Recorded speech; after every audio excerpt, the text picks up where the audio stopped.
এ কি বুড়ি, তোমরা দুইজনে এত সকালবেলা আমার বাড়িতে আসলে যে?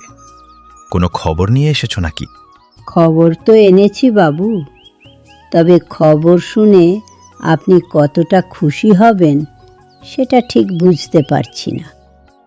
মানে কি খবর নিয়ে এসেছো তোমরা? তারা গ্রামের উঠে গেছে। আপনার ছেলে আর ওই অনু দুজনে সারা গ্রাম ঘুরে ঘুরে প্রেম করছে।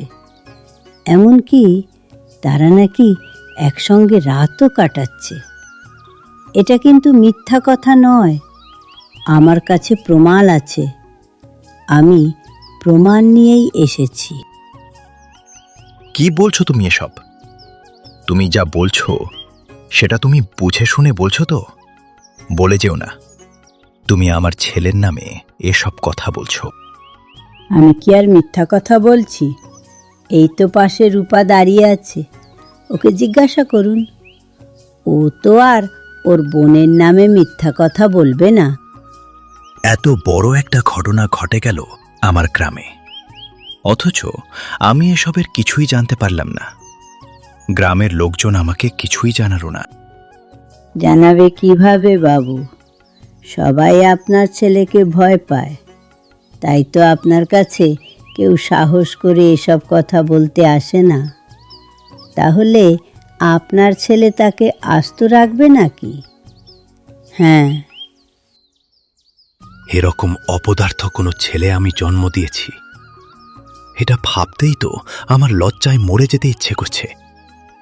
দেখুন বাবু, আমার আপনাকে জানানোর কথা জানিয়ে দিয়েছি। এবার আপনি যা খুশি তাই করতে পারেন। হ্যাঁ, বিশ্বাস করো বাবা, আমি এমন কিছু করিনি। গ্রামের লোকজন যা বলছে সব মিথ্যে বলছে, এটা সত্যি। লেবেন্দ্রর সাথে আমার সম্পর্ক আছে, তবে বাকি যে কথাগুলো রটে গেছে সেটা আমি কোনোদিনও করিনি, করতে পারিও না। আমি জানি, আমি তোকে নিজের থেকেও বেশি বিশ্বাস করি। ছোটবেলা থেকে এই দুটো হাত দিয়ে তোকে আমি মানুষ করেছি। আমি জানি এমন কিছুই ঘটেনি। তাহলে তুমি কষ্ট পেও না বাবা, এসব কিছু মিথ্যে। কিছু মিথ্যে কথার পরিপ্রেক্ষিতে তুমি কেন এত কষ্ট পাবে?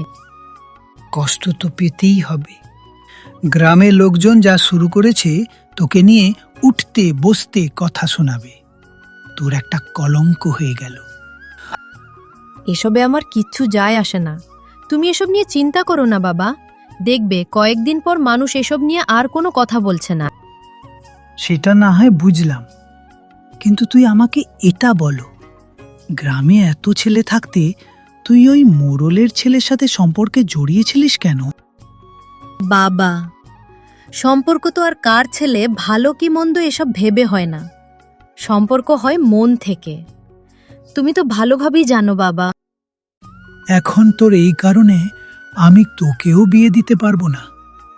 গ্রামের লোকজন ছিছি করবে, তার উপরে তোর ছোট বোনটার বিয়ে আমি কিভাবে দেব? তুমি চিন্তা করো না বাবা, আমার বিয়ে না হলেও আমি রূপার বিয়ে দিয়েই ছাড়ব। প্রয়োজনে আমি কখনোই বিয়ে করব না।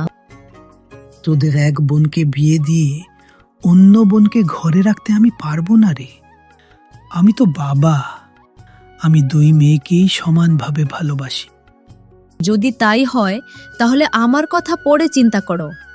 আগে রূপার বিয়ে কিভাবে দেব সেটাই ভাবো। দেখি কি করা যায় মা। কিরে লেবেন্দ্র, এই তুই এখানে কোনো চিন্তা ভাবনা ছাড়াই বসে আছিস? ওদিকে আনুর গায়ে কলঙ্ক লাগছে, গ্রামের লোকজন তাকে নিয়ে হাসাহাসি করছে। আমি কি করব বলো? গ্রামের লোকজন এটা বুঝতেই পারছে না। একই দোষ আমি নিজেও করেছি, তাহলে আমাকে নিয়ে কলঙ্ক রচ্ছে না কেন? আমি মোড়লের ছেলে বলে। ধরে নে সেটাই। এখন কি করবি? অনু এই অবস্থা থেকে কিভাবে বাঁচবে? ওর পরিবারের অবস্থা মনে হয় এখন ভালো নয়। চিন্তা করিস না, এই সম্পূর্ণ গ্রাম ওলটপালট হয়ে গেলেও আমি অনুকেই বিয়ে করব। আমি সবার সামনে বসে অনুকে বিয়ে করার কথা বলবো। কিন্তু আনুর বাবা হয়তো তোর কাছে তার মেয়ের বিয়ে দেবে না। তাছাড়া তোর বাবা এটা কখনোই মেনে নেবে না। আমি ওসব কিছুই শুনতে চাই না, মানতেও চাই না। যদি কেউ আমাদের সম্পর্ক না মানে, তাহলে আমি অনুকে নিয়ে পালিয়ে যেতে বাধ্য হব। কিন্তু আনু তোর সাথে পালিয়ে যেতে রাজি হবে না। আনু যতটা তোকে ভালোবাসে ততটাই তার নিজের বাবাকে ভালোবাসে। আমার যতদূর মনে হচ্ছে তাতে বলতে পারি, বাবা এটা বিচার করবেন।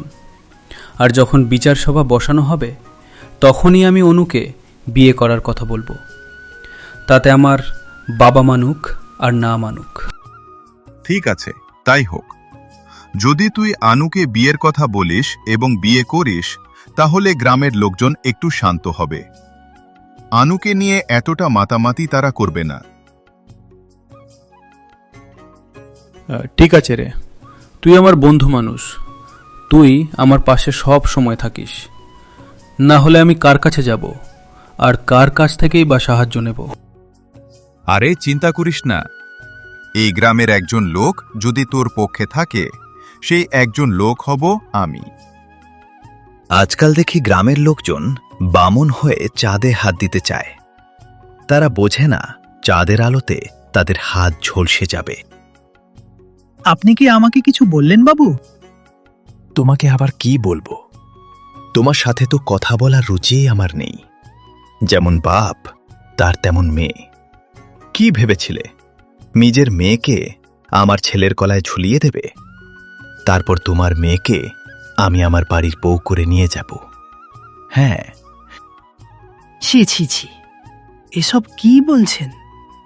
আপনি আমার মেয়ে আর আপনার ছেলে যে সম্পর্কে আছে, সে বিষয়ে আমি কিচ্ছু জানতাম না।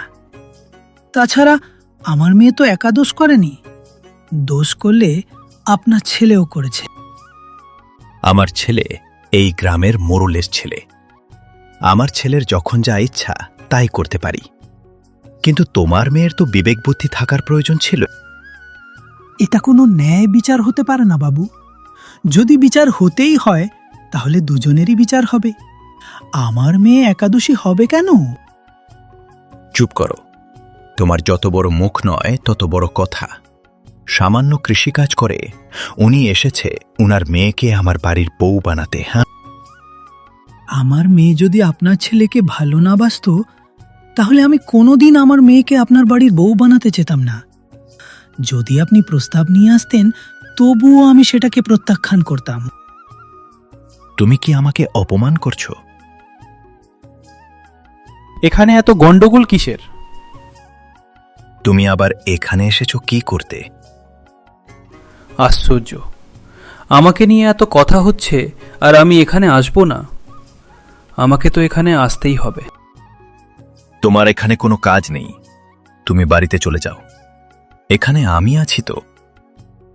আমি অবশ্যই চলে যাব, তবে একটা ঘোষণা দিতে আমি এখানে এসেছি। আমাকে আর যাকে ঘিরে এত ঘটনা ঘটে গেছে, আমি তাকেই বিয়ে করব। আশা করি আপনারা সবাই বুঝতে পারছেন আমি কার কথা বলছি। আমি রহিম কাকার বড় মেয়ে অনুকে বিয়ে করতে চাই।